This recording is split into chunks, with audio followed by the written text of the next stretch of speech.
Hello guys and welcome to Painting Panzers. My name's Christian, as you're probably already aware, and today we're going to be taking a look at a 172 French Napoleonic infantryman. Now this particular model is from Italeri. It's a 172 scale model, as I said. It's part of one of their older kits, but yeah, an absolute joy to paint. I'm really loving my deep dive into the Napoleonic era. I love the change in colours. I'm not used to painting so much blues and reds. I'm used to painting khakis and stuff. So yeah, really enjoying it. I hope you guys are too. If you are, please do comment below. And if you've been watching my stuff and you're not subscribed, please do subscribe. I've gone into a bit of a lull lately and I really would appreciate any extra support that you guys might show. Alright, I'm going to stop waffling on. I'm going to get into this video and hopefully be able to give you some sort of an explanation as to how I painted this guy. Alright, let's do it. Now just quickly, I've also painted his adversary, so if you haven't seen that video, I'll leave a link to it in the video description, and it's popping up on the top right now. Of course, it's a British red guy, probably my favourite one, but that's just me being biased, obviously. Alright, let's get into it. Now, as I said, this is part of the French infantry set from Italeri, and as you can see, there's actually quite a lot of figures in this set. It's an older set. They have released a newer set since this set was released, but yeah, it's pretty good, although not as historically accurate apparently. Now, I'm going to start by priming my model with, to me, a surface primer light grey, and then I'm going to give his tunic a go in Prussian blue. Now, I'm going to attach a photo at the start of the video, which you would have already seen, that gives you a rough idea of how you should be painting these figures.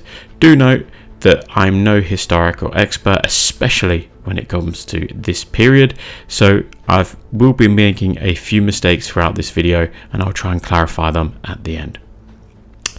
Then I'm going to be painting up his rolled greatcoat, and I'm going to be painting that in khaki. I believe from what I've seen, it should probably be more of a grey colour, but I've also seen photos of it in khaki as well. So let me know in the comment section what colour you think it should be, but I think it looks relatively alright. And then his haversack is going to be painted in US field drab. Again, from the photos I've seen, it looks almost like a cowhide. I'm not exactly 100% sure on it, so I think this brown colour looks relatively good, again from photos that I've seen. I'm using just Google images, so they could be incorrect. Then for his shako, I'm going to be painting that in black. I'm going to be pretty much all of it in black. There is some emblems on the front of the hat there that I'll be painting in gold, and a few other bits in gold as well, so but if you paint over them in black, it really doesn't matter. And then I'm going to paint his cartridge box in black, as well as his saber in black as well, and his boots, of course, but his gaiters do go down quite far, so just take that in note. Now for the cuff area, there is a red cuff area in this particular model, so I'm going to be painting that in deep red from AK Interactive. You can use a similar red again from Vallejo, but I really love deep red for the Napoleonic era reds. I think it just looks absolutely superb, as well as on his collar. I'm going to be painting that in red too. Now for his underneath his tunic, his sort of waistcoat area, as well as his trousers and his gaiters, I'm going to be painting those all in deck tan, and any other white area, so that is white cross belt that goes across his torso, as well as the straps on the back of his haversack and the rolled grey coat there, I'm going to be painting them in white too, as well as his rifle sling as well if he had one. And then adding in some details as well. There's a few little white details on the actual tunic itself that needs to be done. Now for any gold areas, I'm going to be painting them in old wood, so the saber handle, as well as its holster or sheath, the bottom of it's going to be painted in old wood, as well as some of these gold emblems on his shako as well, or shako, not shako, shako. And then for any wooden areas, so on his musket, I'm going to be painting that in flat earth. But yeah, obviously just bear in mind there's some metal areas on here too, so try not to go over them, just so you know where exactly you need to paint, because yeah, take it from me, if you paint over it, sometimes it's quite hard to see what actually needs to be painted. And then for those metal areas that I just talked about, just paint them in black grey. Now you can see the V shape on that shako. in gold, that is actually meant to be black or the color of his pom-pom. So yeah, just bear that in mind. Don't paint it in gold. For his hair, I'm going to be painting this in German camo medium brown. And then for the pom-pom, from what I've seen online at least anyway, I saw the one that was a sort of a medium blue colour, so I'm going to use medium blue from Vallejo. Not 100% sure what other colours it came in. The reference photo that I'm using as well, it shows it as green, so yeah, just take your pick really. And then again with the old wood, but this time for the buttons on his tunic there.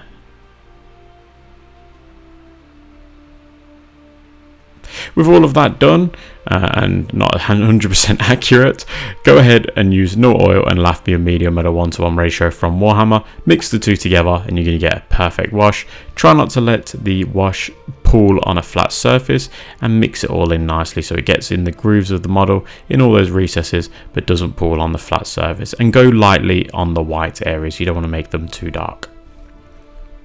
With that done, ordinarily I would then go over the white areas with a white colour, but I've started to find that going over it with the same colour, so deck tan again, as the first layer actually really helps the white pop through and doesn't make the white look too bright with all the darkness around it. So go ahead and just pretty much repaint all of the trousers and the gaiters and the waistcoat area with deck tan, and just leave the original washed base colour in the recesses. And then with that white grey, this is where you come out and pick out all those nice details. So you can see there's plenty of detail on that waistcoat area, so I'm just picking out all the little bits that I can see that's got all the grooves and stuff, and just leaving some of the details, some of the recesses really dark, and then just picking out all those details. And then you can see the motion I'm doing here is like scratching it in. I've got a little bit of paint on the tip of my brush and I'm just scratching away, taking my time and not putting a big blob on there and messing up. I'm also going to be painting some of the white on his webbing as well, or straps I should say. Now for that dark Prussian blue tunic, I'm going to be using dark Prussian blue and medium blue at a 1:1 ratio, and you can see that blue really, that medium blue inclusion into the mixture really gives you a beautiful blue colour that's light enough to really stand out on the wargaming tabletop or on the 172 sort of display board that you might have. It might be a little bit lighter than historically accurate, but that's okay. And then using that deep red again to go over the red areas. I'm not going to mix anything into the deep red. You could add a touch of white, a touch of like a flesh colour if you really want to, but I really don't think it's necessary for the little amount of area that's actually requiring this paint.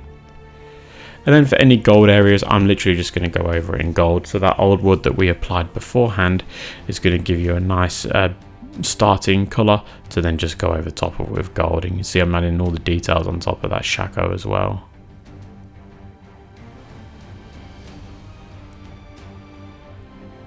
And then I'm using US field drab and Iraqi sand at a 2:1 ratio, so more of the field drab than the Iraqi sand on that haversack. So I'm just getting in all the detail in there. I actually really like this model.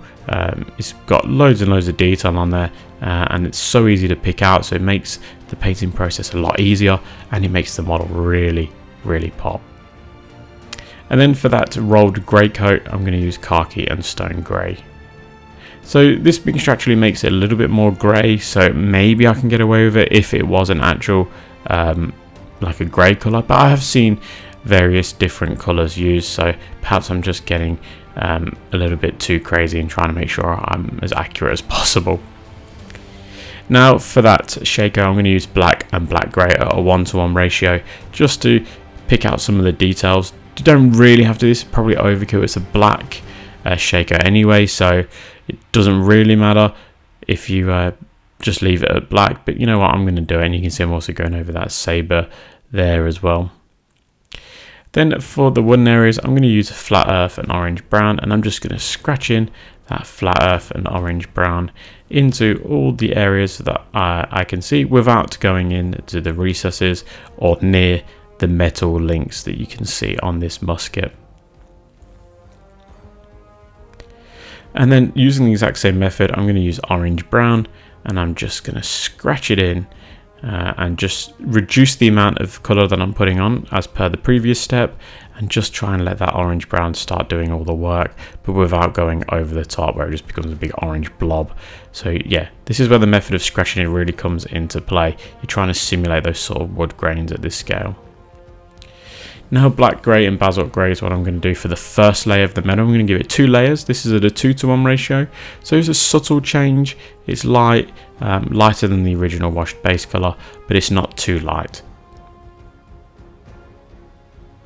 And then going over it all again, but this time at a 1:1 ratio with that same mixture, and you can see that's quite a bit brighter. Now I used to use just basalt grey, but I found that it just looks a little bit too silly, a little bit too unrealistic for my liking. Gunmetal grey is normally quite dark anyway. Now for the flesh areas, I'm going to be using light flesh from Maker Interactive. It's just my go-to, absolutely love it. I think I say this in every video.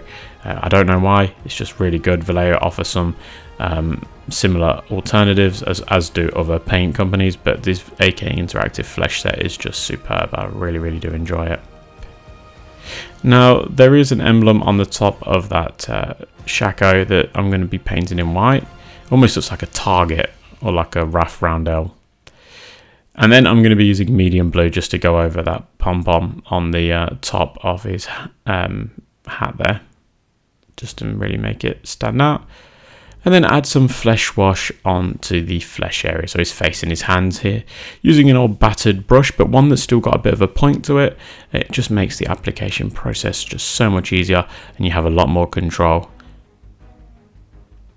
Now with that white circle, I'm going to add a deep red circle, so a red circle in the middle. I'm trying to leave quite a big white outer ring. And then I'm going over those little buttons on his tunic in gold. And then just to finish it off, I'm going to use dark Prussian blue and just add a little dot in the middle of the red. And then that looks, from what I can see online, at least anyway, to be correct. Then light flesh, I'm going to go over the flesh areas with this colour. I'm going to be painting the nose, the cheeks, the chin. I'm going to be joining the cheeks and the chin together, not the mouth. The ear, if I can see some of the neck. Then the hands, the fingers. So yeah, you get the idea. Leave gaps between each finger, obviously, as well. Then I'm going over with light flesh and highlight flesh at a 1:1 ratio, and this is where I pick out the nose and the cheek underneath the eye socket down towards the mouth, but then I leave it. Then I paint a little line on the chin, so I'm not joining the two together. Then I'm painting where the knuckle region is and each individual finger, and yeah, it just really is that simple. And then to finish, I'm just going to be painting his hair in chocolate brown, and this is just where I just add a few little blobs where different hair marks are on the actual sculpted figure. And this is how he looks. A little bit historically inaccurate, but actually looks really nice. So overall, this figure has come out really nicely. I keep saying that, don't I? Really. It's come out great, and yeah. There is a few errors, as I've mentioned multiple times, but just to go over them, the V shape on his shako should not be painted gold. So I believe it's meant to be painted the same color as the pom-pom, or at least black, if they've put something over it. As well as the back of his tunic should have a sort of white overlap. You can see it's sort of folded over itself. That should be white because the underneath part of the actual tunic is white from my understanding. So yeah, terribly explained. Oh god, that was a bit of a tongue twister, but yeah, terribly explained, but hopefully you get the gist. I'm definitely no historian on this, and I do like to keep saying that because I know I'm probably going to get some hate in the comment section if I don't lead with that. But yeah, I'm absolutely loving the focus on Napoleonic miniatures at the moment, so do be assured that I will be painting more of these up, and I've got some Scots Greys coming up very soon too, which I was an absolute joy to paint. But I must thank my patrons and YouTube channel members, specifically Patrick, Oscar, James, Panzer Jim, Lack of Foresight Gaming, Mike, Mikey, Eric, Roughcut, Ian, Adam, Rob and Alan. You guys are all champions. I truly appreciate you guys being those higher tier members. Alright guys, I'm going to leave it here. Please do drop me a comment, help me get over this bloody lull with the algorithm. Subscribe, like, share and comment, all of that good stuff, just to get me to beat that bloody algorithm. Alright, I'm going to leave it here, guys. Don't forget to drop me a comment below, and until then, I will catch you at the next one.